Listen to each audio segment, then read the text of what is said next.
Ubus eh.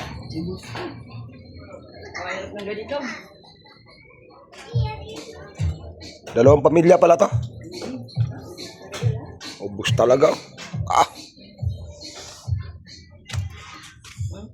Ubus pati kusina. Linis talaga. Walang pera. Oh, nakaligtas yung gasol. Ang gasol nakaligtas. Hindi, naagapan na siguro.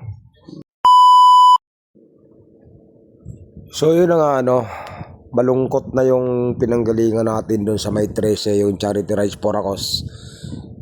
Dahil sa beneficiary nila na merong si KD na stage 5. Ito mas malungkot din tong isang pinuntahan natin sa bayan ng Indang sa may Tambo Balagbag.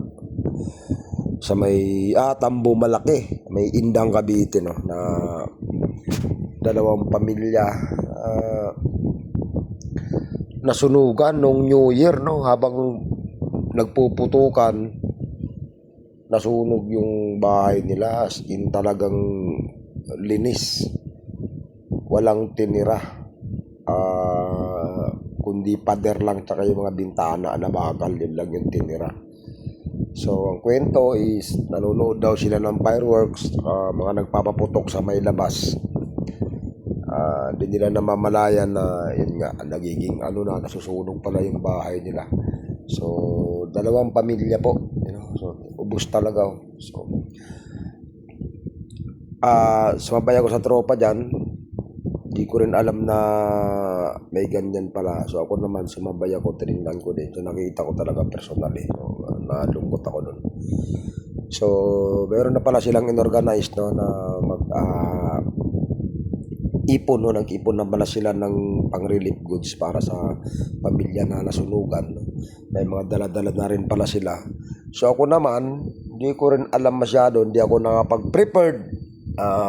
Hindi ko handa eh. So sila nagbigay ng mga grocery and then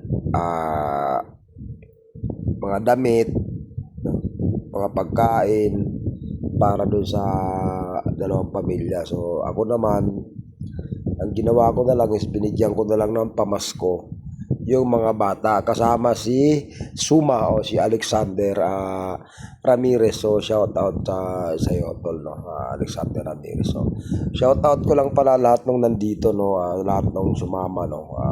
Hindi ko naman isa-isahin na kasi ang dami natin diyan ang dami niyo diyan. Ako lang talaga yung mag-isa na nakisabay sa inyo. Yan si Genald, mag-asawang Genald at saka si Lynn, all the way from Calauan, Laguna pa yan sila. Grabe, bumabakbak. So sa lahat CTC collaboration team charity, maraming salamat sa inyo, especially kay Idol Mototep Vlog. So pakinggan natin si Idol Boss Mototep sa kanyang sasabihin tungkol dito sa kanilang ginawang pag-iipon ng relief para sa nasunugan. So talagang isang sabi ko lang talaga din kay Mototep, hindi ka rin talaga pahindihan. Sobrang solid talaga ng tao na yan. So wala akong masabi diyan. Kaya meron pala silang charity March 22 sa may Santa Cruz, Laguna. So nandun na tayo. So alam niyo naman tayo pagdating sa mga ganyan, every Sunday yan. So talagang bumabakbak tayo dyan.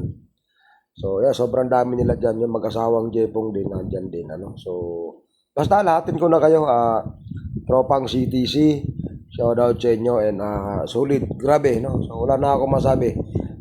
Yun lang. So tara, pakinggan natin si Idol Mototep Vlog. Dito sa aming grupo, pinagkasa namin para ibahagi sa inyo kaunting tulong na nalikom ng aming mga grupo. Sana ipagpasensyahan nyo na po ito at ito lang din ang aming nakayanan. Sana makatulong po sa inyong kapatid. Sana po ipagpalaan tayo lagi naman. Dahil po salamat sa inyo. Kami napili nyo para sa inyong pangailan. Maraming salamat. Thank you po ate. So yun, personally thank you after ng relief na ginawa ng collaboration team charity ni founder Mototet Vlogs, no. So salamat, no, sa mag-asawang Ariel at saka Rialin, ano. So dami kong dalang papaya, no? Hindi na ko pa nang nasugbo. So shout out kay Richard, napakagaling kumanta niyan. So lang hanggang dito na lang, no. Yun, after nga nung nag-boodle fight diyan, may konting handaan, konting salo-salo. Normal yan. So after ng charity, normal yan. Kainan talaga. So yun, maraming salamat and don't forget to like, subscribe, and share, no. Pa-hit the notification bell para updated kayo sa mga vlog na ginagawa natin. So yun, maraming salamat. Shout out everyone and God bless us all. So see you on my next video.